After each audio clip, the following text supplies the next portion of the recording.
కాబట్టి ఇంత గొప్ప పరిచర్యను మనకి దేవుడు చెప్పాడు. ఈరోజు ఎంత నమ్మకంగా మనం పరిచర్య చేస్తున్నాం, ఎంత లోబడి పరిచర్య చేస్తున్నాం. మనం చూస్తే దాదాపు నోవాహు 120 సంవత్సరాలు ఈ ఓడను కడుతూనే ఉన్నాడు. దేవుడు నోవాహుకి ఓడ కట్టమన్నప్పుడంట ముఖ్యమైన అన్ని చెప్పాడంట, కానీ ముఖ్యమైన 3 విషయాలు చెప్పలేదంట.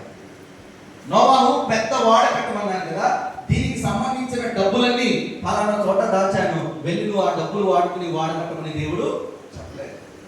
దేవుడు అన్నాడంట, ఇదిగో నువ్వు కట్టవలసిన పడవ, నువ్వు కట్టవలసిన ఓడ 450 అడుగులు పొడుగుండాలి, అలాగే 75 అడుగులు వెడల్పు ఉండాలి, అలాగే 45 అడుగులు ఎత్తుండాలి అని చెప్పాడు. కానీ ఇంత ఎత్తు కలిగిన ఓడ కట్టడానికి డబ్బులు ఉండాలి అని చెప్పలేదు.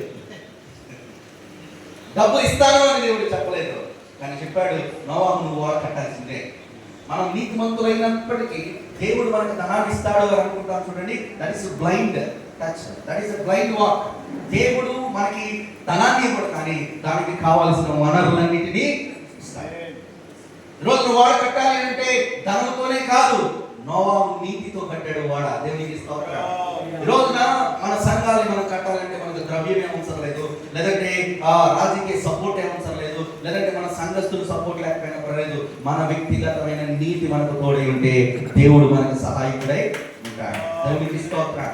ఈ రోజున నోవాహు ఓడ కట్టింది 450 అడుగులు పొడవు కలిగిన ఓడ కట్టమన్నప్పుడు దేవుడు డబ్బులు పలానా చోట ఉంచానని చెప్పలేదు. రెండవదిగా ఓడ కట్టు, దానికి చిక్కాని పెట్టు అని దేవుడు చెప్పలేదు. చిక్కాని ఎందుకు వాడతారు అంటే గాలిని బట్టి ఆ ఓడ వెళ్తారు. కానీ నోవాహు కట్టే వాడ గాలిని బట్టి కాదు.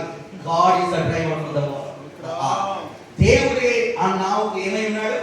డ్రైవర్ అయి ఉన్నాడు. అందుకే దేవుడు చిక్కాని పెట్టమని చెప్పలేదు. మూడవదిగా లంగరు కూడా వేయమని చెప్పలేదు, ఎందుకంటే దానికి ఆపు అనేది లేదు. దేవుడు ఎక్కడ ఆగమంటే అక్కడ ఆగుతుంది, దేవుడు ఎక్కడ వెళ్ళమంటే అక్కడ వెళ్తుంది. మన పరిచర్య కూడా అలాగే ఉండాలి.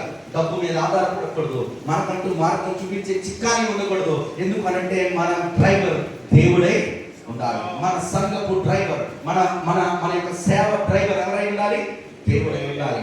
మన సేవ ఆగకూడదు, ఎక్కడ నిలిచిపోకూడదు. అంటే మన మన సంఘానికి ఉండకూడదు.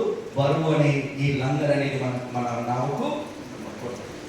ఇంత గొప్ప జలప్రలయం రాబోతుంది. దాదాపు సంవత్సరం 11 రోజులు ఆ ఓడ నీళ్ళ మీద నడుస్తూనే ఉన్నది. అంతకంటే కాదు, ఇంకా గొప్ప గొప్ప గాలులు, ఈదురు గాలులు వచ్చాయి, లేదంటే తుఫాన్ వచ్చింది.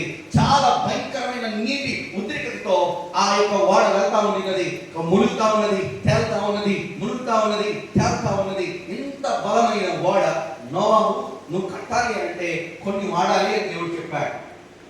గొప్ప జలప్రలయం రాబోతుంది, నీ ఓడ క్షేమంగా నడవాలి అనంటే నువ్వు కొన్ని వాడి నీ సేవను లేదంటే నీ నామను కట్టాలి అనే విషయాన్ని చెప్తున్నాడు. చూడండి 6వ అధ్యాయము 4వ వచనంలో, 6వ అధ్యాయము 14వ వచనం, సారీ